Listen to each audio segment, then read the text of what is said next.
जय महाराष्ट्र विद्यार्थी मित्रो, पाठीमागच्या लेक्चरला आपण चॅप्टर संपवला आहे रोटेशनल डायनॅमिक्स. त्यातला जो पार्ट सिलेबसला आहे तो आपण घेतलेला नाही, रोलिंग मोशन. आता topic number 2, mechanical properties of fluid. In 11th standard we studied mechanical properties of solid, that is stress, strain, Young's modulus, etc. we have studied. Mechanical properties of solid 11वी मध्ये study केलेला आहे आपण. मग सॉलिडच्या mechanical properties काय शिकलोय आपण? Stress, तुम्हाला माहित आहे, फोर्स अपॉन एरिया, स्ट्रेन किंवा यंगचा मॉड्यूलस, हे सगळं 11वीत झालेलं आहे. आता 12वीला आपल्याला मेकॅनिकल प्रॉपर्टीज ऑफ फ्लुइड्स. आता पहिल्यांदा फ्लुइड म्हणजे काय आपल्याला लक्षात आलं पाहिजे. बघा, फ्लुइड म्हणजे काय पहिल्यांदा हा शब्द लक्षात घ्या. Flow, the substance which can flow is called fluid. For example, liquid,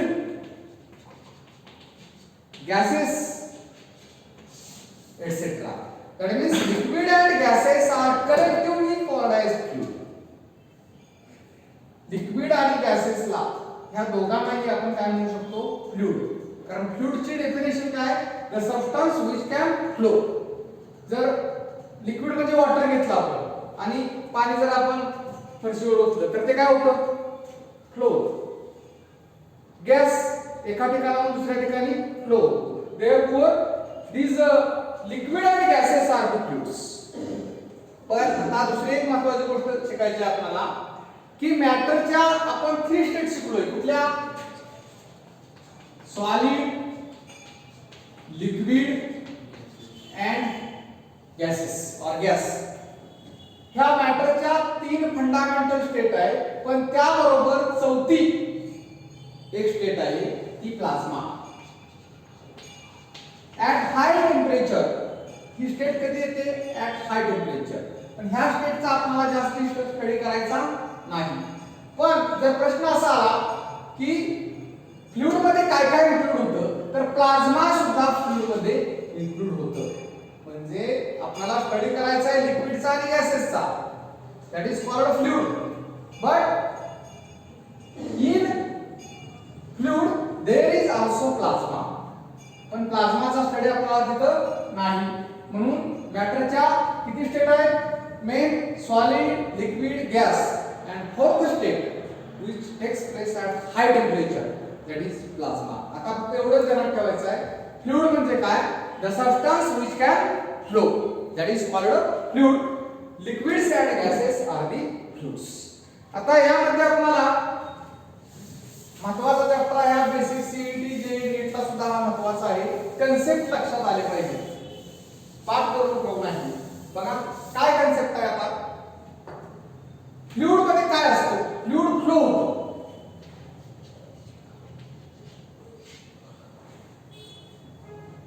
एका ठिकाणाहून दुसऱ्या ठिकाणी जातं. आता फ्लुइडच्या बाबतीत आपल्याला अजून सांगता येतं, जो गॅस आहे एका ठिकाणाहून दुसऱ्या ठिकाणी फ्लो होतो. लिक्विड आहे, वॉटर, वॉटरला सेफ नसतो, नो डेफिनाइट सेफ. म्हणजे फ्लुइडला, लिक्विड आणि गॅसेसला डेफिनाइट सेफ नसतात. पण सॉलिडला कसा असतो? Definite safe. समजा हे सॉलिड आहे, याला डेफिनाइट सेफ आहे. पण लिक्विड, समजा तुम्ही तांब्यात पाणी ओतलं तर लिक्विडला तांब्याचा आकार लागतो, ग्लासमध्ये ओतलं ग्लासचा आकार लागतो. म्हणजे महत्वाची गोष्ट एक ध्यानात ठेवायची ह्याच्यात की liquid, that is fluid, has no definite shape. फ्लुइडला डेफिनाइट सेफ नसतो, पण सॉलिडला डेफिनाइट सेफ असतो. आता ideal fluid,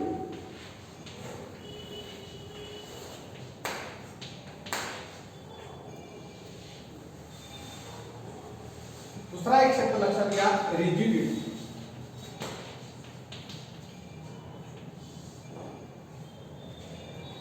fluid has no rigidity और व्हेरी लो रिजिडिटी.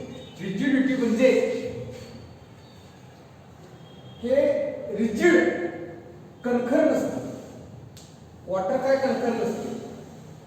पाण्यावर जर आपण असा जोरात फोर्स असा मारला तर ते काय लगेच बाजूला किंवा त्याचा शेप वेगळाच होतो. डिफॉर्मेशन होतो. थोडंसं डिफॉर्मेशन होतं. रिजिडिटी म्हणजे काय तर रिजिडिटी म्हणजे ताठरपणा. आता याच्यावर आपण जर मारला आपण तर याला काय प्रॉब्लेम आहे नाही. तेच पाण्यावर जर मारलं तर म्हणजे त्याला लो रिजिडिटी असते. फ्लुइडला कशी असते त्याला हाय रिजिडिटी आहे. सॉलिडला हाय रिजिडिटी परंतु फ्लुइडला लो रिजिडिटी और नो रिजिडिटी. आता यामध्ये आयडियल फ्लुइडची आपण अझम्पशन्स और प्रॉपर्टीज बघायचे. प्रॉपर्टीज याला दुसरं नाव आहे अझम्पशन्स. परीक्षेला येतं state the assumptions for ideal fluid. या चॅप्टर मध्ये आपण फ्लुइड शिकण्यासाठी काही प्रॉपर्टीज अझ्युम करायचे. त्या प्रॉपर्टीज त्या फ्लुइडला जरी नसल्या तरी आपण त्या प्रॉपर्टीज आहे तसं अझ्युम करायचं आपल्या अभ्यासाच्या सोयीसाठी. आता तिथं दोन पॉइंट आहेत. प्रॉपर्टीज ऑफ आयडियल फ्लुइड आणि प्रॉपर्टीज ऑफ फ्लुइड यात फरक आहे.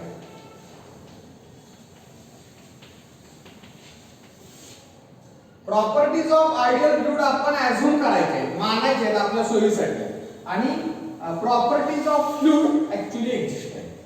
म्हणजे परीक्षेत जर प्रश्न आला स्टेट प्रॉपर्टीज और अझम्पशन्स ऑफ आयडियल फ्लुइड तर ते वेगळं उत्तर आहे आणि स्टेट प्रॉपर्टीज ऑफ फ्लुइड याचं उत्तर वेगळं आहे. ह्या प्रॉपर्टी आपण अझ्युम करायचे आहेत आपल्या अभ्यासाच्या सोयीसाठी. आता बघा काय काय आहे प्रॉपर्टीज ऑफ आयडियल फ्लुइड. आपण आता दोन्ही साइडला देतो मी. पहिल्यांदा आपण इकडं आयडियल फ्लुइडच्या प्रॉपर्टीज बघू आणि इकडं फक्त फ्लुइडच्या प्रॉपर्टीज ऑफ फ्लुइड आणि इकडं आयडियल फ्लुइडच्या प्रॉपर्टीज त्याला म्हणायचं अझम्पशन्स. आता काय आहे पहिली बघा पाठ करायला नाही त्याचा अर्थ कळला पाहिजे. हे जे फ्लुइड आहे हे इररोटेशनल पाहिजे. कसं पाहिजे इररोटेशनल. Fluid must be इररोटेशनल. आता पुस्तकातली तिसरी जरी पहिल्यांदा दिली तरी काय अडचण नाही. काही नियम नव्हे हे काही न्यूटन्स लॉज नव्हे. त्या प्रॉपर्टीज आहेत खालीवर लिहिल्या तरी चालतात. आता समजा फ्लुइड मध्ये वॉटर घेतलं समजा रिव्हर आहे. जर पाणी या रिव्हर मधून निघालं असेल आणि आपण जर बघितलं असेल तर काही वेळेला पाणी कसं होतं जोरात जात असेल काही वेळेला त्यात मुरे तयार होतात एडीज तयार होतात. म्हणजे जर पाणी असं पुढे निघाले काही वेळेला मध्ये पाणी असं म्हणजे हे फ्लुइड आयडियल फ्लुइड हे असं करणे म्हणजे रोटेशनल मोशन आहे. पण आयडियल फ्लुइड कसं पाहिजे इररोटेशनल. म्हणजे ideal fluid has a property it must be irrotational. म्हणजे हे इररोटेशनल म्हणजे अशी मोशन करत नाही असं अझ्युम करायचं. ऍक्च्युअली अशी मोशन करतो पाणी रिव्हर मध्ये पण अशी मोशन करत नाही हे काय करायचं आहे आपण अझ्युम करायचं आहे. म्हणजे इट मस्ट बी इररोटेशनल. म्हणजे अशी मोशन करत नाही असं म्हणायचं आहे. म्हणजे देयर इज नो टर्बुलन्स. म्हणजे हे स्पीड जे आहे आपल्याला झालेला आहे बघा स्ट्रीमलाइन फ्लो आणि लॅमिनार फ्लो. पाठीमागे जरी शब्द ऐकले नसले तरी इररोटेशनल म्हणजे flow must be regular. Flow कसा पाहिजे रेग्युलर व्यवस्थित पाहिजे असे इररोटेशनल बाजू नसल्या पाहिजे. आता दुसरं बघा the flow must be steady. Flow कसा पाहिजे स्टेडी पाहिजे. ऍक्च्युअली वॉटर जर पास होत असेल तर वॉटरचे लेयर असतात बघा असे लेयर असतात वॉटरचे एकमेकांवर. सर्वात वरचा लेयरचं स्पीड v1 असलं दुसऱ्या लेयरचं स्पीड v2 असलं तिसऱ्या लेयरचं स्पीड v3 असलं तर लक्षात ठेवा वरच्या लेयरचं स्पीड हे ग्रेटर असतं. V1 greater than V2 greater than V3. म्हणजे पाण्याचा जो वरचा लेयर असतो त्या लेयरचं स्पीड सर्वात जास्त असतं. खालच्या लेयर त्याच्या थोडंसं कमी असतं. त्या खालच्या लेयरचं त्यापेक्षा कमी असतं. मग हे जे स्पीड आहे हे स्टेडी पाहिजे. म्हणजे ह्या वरच्या लेयरचे जे स्पीड आहे तेच खालच्या लेयरचं तेच त्याच्या खालच्या लेयरचं. ऍक्च्युअली असं असतं का? नसतं. तरी सुद्धा आपण अजून करायचं आहे काय? The flow must be steady. That is velocity at each point must be same. प्रत्येक ठिकाणी व्हेलॉसिटी कशी पाहिजे? सेम पाहिजे असा अर्थ आहे. It should be steady. Ideal फ्लुइडचं speed must be that is steady speed. That is constant speed. Steady means constant. याचा अर्थ काय? That is at every point velocity is constant. याचा अर्थ असतो. That is at every point velocity is constant. Irrotational, that is the flow is कसा पाहिजे flow? Irrotational म्हणजे हा फ्लो रोटेट पाणी रोटेट होत नसलं पाहिजे असं मानायचं आहे. आणि तिसरं बघा, there must not be frictional forces. समजा हा लेयर एकमेकावरून निघाले, ऍक्च्युअली ते कसं असतं? फ्रिक्शनल फोर्स असतो. मग there is not presence of frictional forces. That means viscosity is absent. या दोन लेयर मध्ये जे घर्षण होते हे असतं ऍक्च्युअली, पण आपण काय म्हणायचं आहे? ते नसलं पाहिजे. म्हणजे there is no frictional force between two surfaces or two layers in contact. म्हणजे या दोन लेयर्स मध्ये फ्रिक्शनल फोर्स नसला पाहिजे, म्हणजे विस्कॉसिटी नसली पाहिजे. या लेयरला काय नसली पाहिजे? विस्कॉसिटी. विस्कॉसिटी म्हणजे या दोन लेयर मध्ये फ्रिक्शनल फोर्स असतो तो नसला पाहिजे, म्हणजे अब्सेन्स ऑफ विस्कॉसिटी. विस्कॉसिटी म्हणजे फ्रिक्शनल फोर्स. आणि आता चौथी आहे, the ideal fluid must be incompressible.